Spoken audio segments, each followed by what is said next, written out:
Hey, what's up, guys? How you doing? It's me, Mr. 4K Upscaler. Um, Dolby Vision on Series S looks just as good as Dolby Vision on Xbox Series X.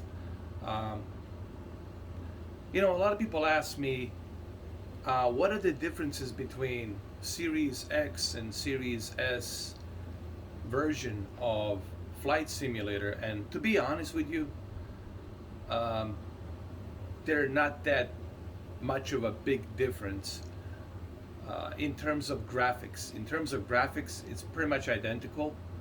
The only difference that I notice is that on X version, Series X, it looks a little bit sharper. Like the image looks a bit sharper. But the only way you will notice that if you get very close to a television. Like you really have to get very close to a television to see that. But overall, um, looks pretty good on both versions. Don't forget, you also have Dolby Vision included, so that helps uh, substantially. It helps. Here, let me show you the outside. Uh, Currently, we are flying upstate New York, I think, passing Albany.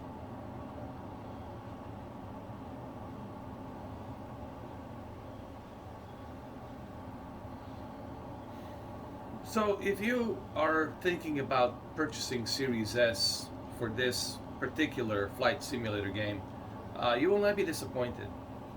And you're also not going to be disappointed with other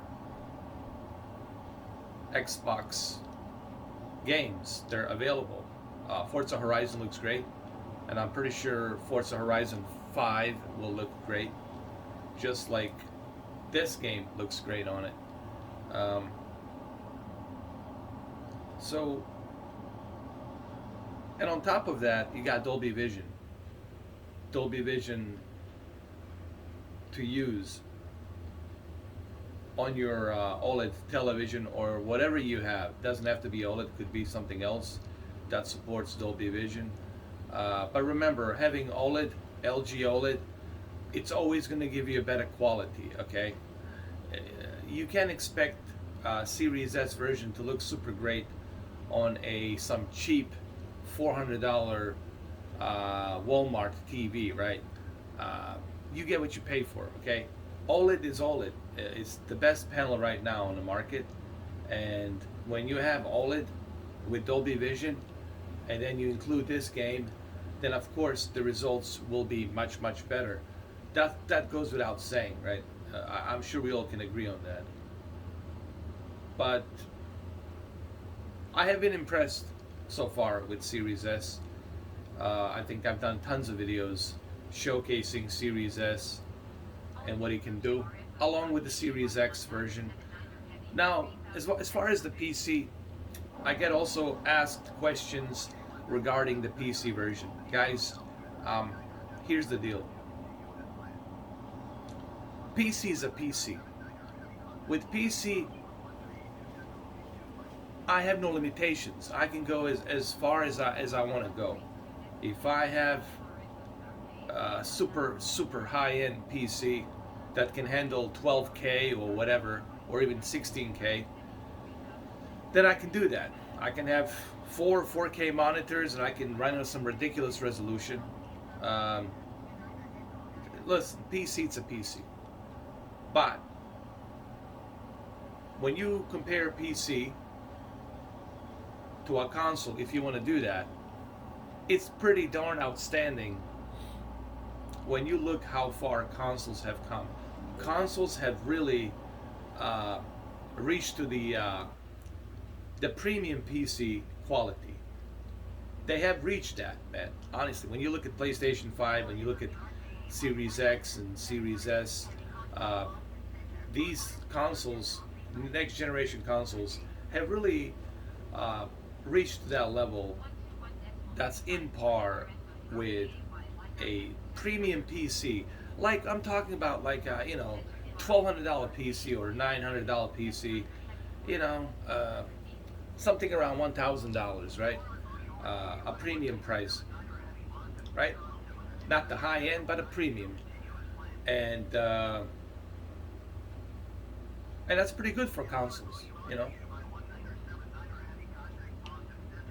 So I'm really not a huge fan of comparing a PC version to a console version because depending on what you have, the experience will be different. Like I said, you can use virtual reality on PC version. You can use triple monitors. You can do ultra wide monitors. You can do so many different things, and your experience will be different. Not to mention so many different components that are compatible with the PC, right? On top of everything else, that will enhance this simulator experience. But if you want to look at the value difference, you could say, well, here I am, $300, Dolby Vision, quick resume,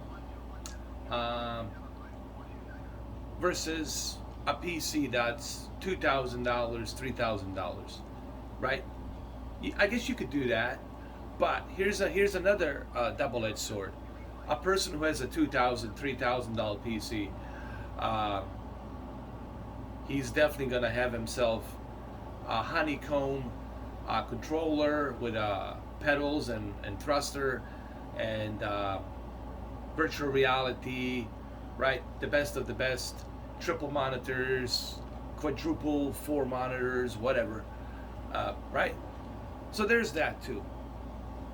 Everything has its benefits, and everything has its negatives as well. So, but for a console, this is pretty amazing. So that's the way I look at it. Even though I'm not a huge fan comparing console to a PC, but because PC it's personal computer, it's your personal preference will always be different, you know. All I want to say is this, but before I end this video, um, what Xbox Series X and Series S are doing with this next generation is pretty awesome. I didn't even think that it would be possible to play such a huge juggernaut of a video game, even though I don't like calling it a video game, but this simulator is truly remarkable that we have something like this, and that we can play it, that all of you can play it for $300. It's pretty remarkable. So that means that everyone should be able to enjoy Flight Simulator. It's not something that it's only for PC. It used to be for PC, right? And this is why this is so like a big deal to me, because in 40 years we never had a simulator, flight simulator, available on a console. So for the very first time, we have it. Not only do we have it for the very first time, but we have the best of the best. So there you have it, guys. That's my opinions. That's how I feel about it. Everyone will have subjective opinions on this, and that's okay. But that's how I feel. You know. All right, guys. Well, there you have it. This is a Eurofighter Typhoon. I'll catch you later today with F-22 Raptor and also a helicopter I want to show you. But that's going to be on a PC. Thank you for watching. Catch you later.